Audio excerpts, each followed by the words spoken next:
दोस्तों नमस्कार। पश्चिम बंगाल के चुनावी सफ़र पर हम निकले हैं और चुनावी सफ़र में कई जगहों पर हम जा रहे हैं, कई लोगों से मिल रहे हैं। बंगाल की जो परिस्थिति है, बंगाल में जो समस्या है, उन समस्याओं को हम लगातार आपके बीच रखने की कोशिश कर रहे हैं। अब पश्चिम बंगाल के बॉर्डर एरिया पर आज हम आए हुए हैं और जहां पर इस वक्त हम मौजूद हैं, इस बस्ती का नाम है हरिश्चंद्रपुर प्रखंड के भीतर में आता है। और क्या नाम है इस बस्ती का? दक्षिण भकुड़िया। दक्षिण भकुड़िया इस बस्ती का नाम है।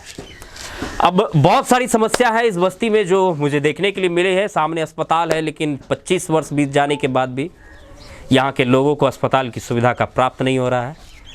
यहाँ के लोगों का यदि आप कम्युनिकेशन की बात करें तो यहाँ के जितने भी ग्रामीणवासी हैं, सारे ग्रामीणवासी जो तमाम जो लोग हैं, जैसा कि इन लोगों का कहना है कि हम रहते हैं बंगाल में, लेकिन सारी सुविधाएं जो है वो हमें बिहार की प्राप्त होती है। अस्पताल जाना हो तो बिहार का अस्पताल जाना है, विद्यालय जाना हो तो बिहार का, और भी जो मार्केट वगैरह भी यदि जाना पड़ जाए तो हमें बंगाल छोड़कर बिहार जाना पड़ता है। लेकिन बंगाल और बिहार के बीच में जो ये बॉर्डर बना हुआ है, उस बॉर्डर को पार करने में इन्हें कई प्रकार की कठिनाइयों का सामना करना पड़ता है। आप अंदाज़ा लगा सकते हैं कि इस गांव में आप 4 चक्के वाहन की मदद से आप इस गांव तक नहीं पहुंच सकते हैं, क्योंकि बीच में एक चचड़ी पुल बनी हुई है और उस चचड़ी पुल के सहारे आप इस गांव में आइएगा। अब आप ये भी अंदाज़ा लगाइए कि यदि ऐसी परिस्थिति में यहाँ के लोग बीमार पड़ते हैं तो एम्बुलेंस किस तरीके से इस गांव में पहुँचेगी। तो हमारे साथ कई सारे लोग हैं, कैमरे की नज़र से आप देखिए ज़रा, बहुत सारे लोग हैं और तमाम लोगों के साथ हम यहाँ पर बने हुए हैं। इस गांव में हम आए हुए हैं यहाँ के लोगों से बातचीत करने के लिए, यहाँ की तमाम समस्याओं को समझने के लिए, क्योंकि बंगाल चुनावी दौरे पर हम निकले हैं और चुनावी दौरे का सफ़र आज मालदा डिस्ट्रिक्ट में पहुँच चुका है। ये तमाम लोग हैं जो कि यहाँ पर हमें मिले हैं, इन तमाम लोगों से बात करेंगे और बंगाल की कुछ समस्याओं को लेकर के भी चर्चा होगी कि क्या बंगाल में अब तक ममता सरकार के राज में जो 10 साल टीएमसी सरकार ने बंगाल में अपनी सत्ता पर कब्जा जमाए हुए है, उस 10 साल में बंगाल का कितना विकास हो पाया है, और उससे पहले जब कांग्रेस ने सत्ता चलाई उस वक्त भी बंगाल का क्या विकास हुआ, क्या डेवलपमेंट हो पाया है। तो बहुत सारे लोग हैं यहाँ पर, एक सज्जन भाई हैं हमारे साथ, उनसे थोड़ी सी बातचीत करते हैं। क्या नाम हुआ भैया आपका? मेरा नाम है संजय यादव। संजय यादव जी, तो कितने समय से आप लोग यहाँ पर रहते हैं? यहाँ पर मेरा उम्र जो है 40 साल पार कर गया है जी। और 40 साल में जो है विकास के नाम पर धब्बा है यहाँ पर। जो भी पार्टी आता है, बड़े बड़े मिनिस्टर आते हैं, लेकिन जो है बड़े बड़े बात बोल के चले जाते हैं, काम कुछ नहीं करते हैं। तो जैसा कि यहाँ के लोग बता रहे थे कि हम लोग रहते हैं बंगाल में, लेकिन जो भी हम लोग को सुविधा मिलती है वो सारी सुविधा जो है बिहार से हम लोग को लेना पड़ता है। जी जी जी, हम लोग सारे सुविधा जो है बिहार से मिलता है। यहाँ जो है एक गरिया डाड़ा बोल के पुल है, चचरी, जहाँ आप देखें जी, हम लोग को मांग है वहाँ पे पुल बनाने का। हम बंगाल का विधायक को भी बोले, मुश्ताक आलम को, लेकिन झूठा वादा करता है और जो है काम नहीं करता है। वो बोलता है तो उस चचड़ी पुल से जब हम आ रहे थे तो एक बाइक वाले भैया हमसे मिले और वो बता रहे थे कि आज से 2-3 साल पहले यहाँ पर पुल था, लेकिन बाढ़ की वजह से जो है वो पुल टूट गया। नहीं, पुल नहीं। अच्छा, एक कलवर्ट टाइप का था जी। अच्छा, तो यहाँ का विधायक जी मुश्ताक आलम है कांग्रेस का, और मनिहारी का जो है विधायक है कांग्रेस का। दोनों से हमने कांटेक्ट करवाए कि यहाँ का विकास हो, पुल बन जाए। तो मनिहारी के विधायक से कांटेक्ट करना क्यों पड़ गया? मतलब पुल जो है बिहार और बंगाल दोनों में पड़ता है, बॉर्डर में पड़ता है। अच्छा, हाँ, इसके वजह से ये जो मतलब जब भी वो बनेगा तो बिहार और बंगाल सरकार मिल करके ही बनाएगी। बनेगा पूरा है बिहार में।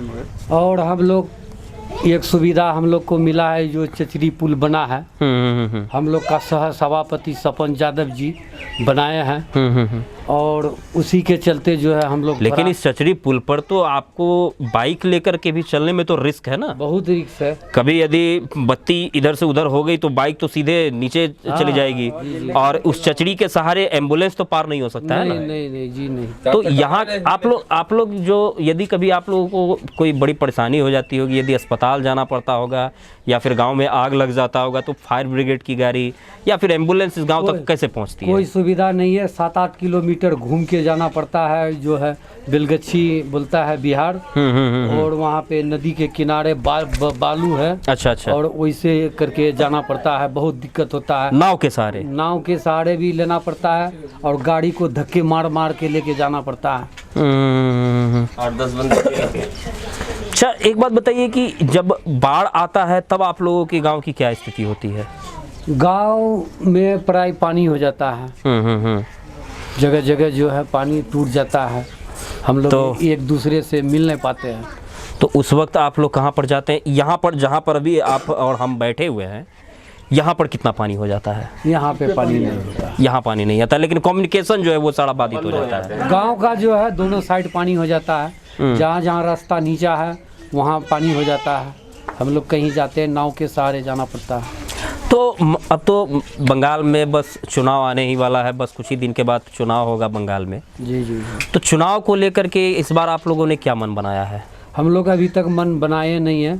यहाँ का जो है खगेन मुर्मू जीता हुआ है, बीजेपी का सांसद है। हम लोग यहाँ पे आया था, हम लोग उसको बोले कि गोबरा घाट का ब्रिज आप बनवाइए, लेकिन यहाँ का जो है बीजेपी का कैडर, वोट आते हैं तो बड़े बड़े नेता बन जाते हैं, वोट जाने के बाद जो है कोई नेता नहीं। तो यही तो समस्या है, यहाँ का कम्युनिकेशन पूरे बेकार है।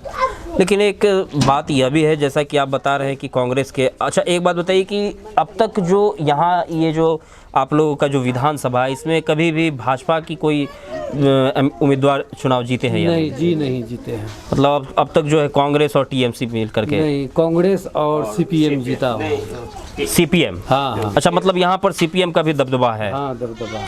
वोटरों की यदि बात की जाए तो विधानसभा में आपके जो कितने वोटर होंगे यहाँ पर लगभग? यहाँ पर वोटर है करीब 2.25 लाख 2.5 लाख का।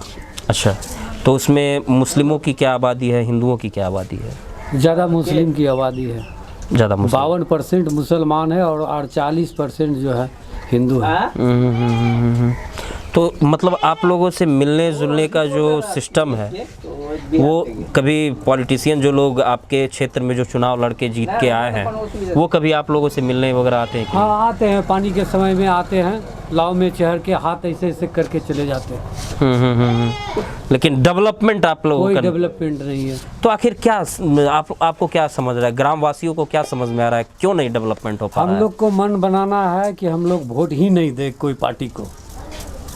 देखिए, एक बहुत बड़ी बात इन्होंने कही है, जब सत्ता से आम जनता परेशान हो जाती है तो उनके बयान जो है वो कुछ इसी प्रकार के सामने आते हैं। सत्ता लगातार जनता के हित के लिए सरकार काम करने के वादे करती है, चुनाव के वक्त अपने मन से बड़े बड़े वादे किए जाते हैं कि आम जनता की सुविधाओं के लिए हम फलाने काम को करेंगे, फलाने काम को करेंगे, लेकिन चुनाव खत्म, सारे वादे खत्म। चुनाव बीतते ही सारे वादे ध्वस्त हो जाते हैं। और जनता जब लगातार वादे पे वादे देखते आए तो फिर एक वक्त ऐसा आता है जब जनता वोट का बहिष्कार करने की बात कहती है। तो जैसा कि भाई साहब ने भी कहा कि हम वोट का बहिष्कार करना चाहते हैं। वोट ना करने का जो फैसला है वो आपका है। हाँ, मेरा फैसला। आप जैसे ये कह रहे हैं कि हम वोट नहीं करेंगे, तो वोट ना करने का फैसला आप बोल रहे हैं क्या कि हम वोट नहीं करेंगे, लेकिन और लोग जो वोट करना चाहते हैं अपना अपना राय देंगे लोग।